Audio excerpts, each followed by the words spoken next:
Hello again, Team Liquid, this is Cube, and this will be a short video explaining Rubik's Cube notation, which is important for the rest of the guide, so here we go. Now, what is cube notation, and why should you learn it? Well, cube notation is just a way of describing which face of the which face of the cube to turn in a specific algorithm, for a specific Hello Team Liquid, this is Cube again, and this will be a short video explaining cube notation, which is important for the rest of this guide. Now, what is cube notation and why should you learn it? Well, what it is it's a way of explaining moves on the cube, I guess. Like, it tells you a move sequence.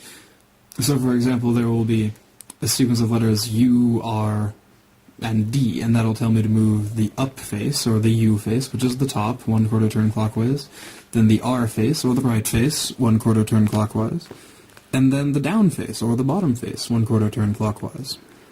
Like that. So I guess it's just a way of being more concise when explaining algorithms.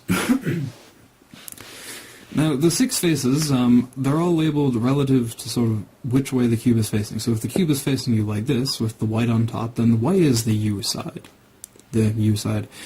Red would be the F side, or the front side, as it's facing you. Blue would be the R side, because it's on the right. And green would be the L side, because it's on the left.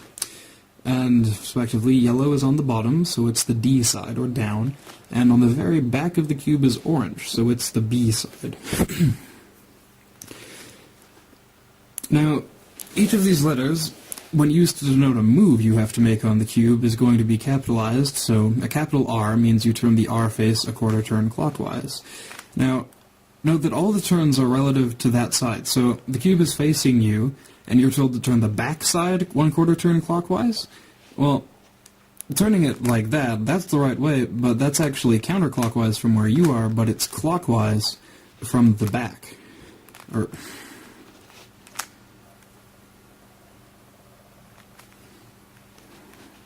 Yeah, but you're actually turning the back side clockwise relative to the back side. So, yeah. If you're having trouble figuring out which way is clockwise and which way is counterclockwise for all the sides, it can help to just remember which side is your front and up, then turn it to that side, and turn that side actually clockwise or counterclockwise, like that. So the sides are, again, the up side is, in this case, the white side, and turning that clockwise looks like this. Turning it counterclockwise, which will be denoted by a U, like turning it clockwise, except with a little, I forget what it's called, apostrophe maybe? A little tick on the top of the letter at the end. That'll mean turn it the other way. So R, turning it clockwise and anti-clockwise. L, again, just facing you to figure out which way, clockwise and counterclockwise. The F side is clockwise, counterclockwise. The back side, or B, so clockwise, counterclockwise. And then finally the D side, or the bottom, so clockwise, counterclockwise. And the other thing to know about cube notation is if there's a letter followed by a 2, like U2, you're going to need to turn the upside half of a turn instead of a 1/4 turn. So 2/4 turns, really. And there will never be, say, U2 and then the little other symbol, which is called prime, so we would say U prime for turning it counterclockwise, or R prime, instead of just R, clockwise. There will never be a 2, or a letter then 2 followed by the prime symbol because, well, it's the same, turning it either way.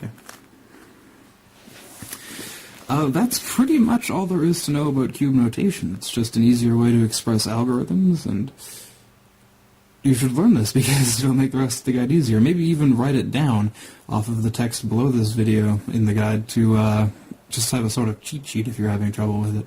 I hope this helps you solve the Rubik's Cube. Enjoy the rest of the guide.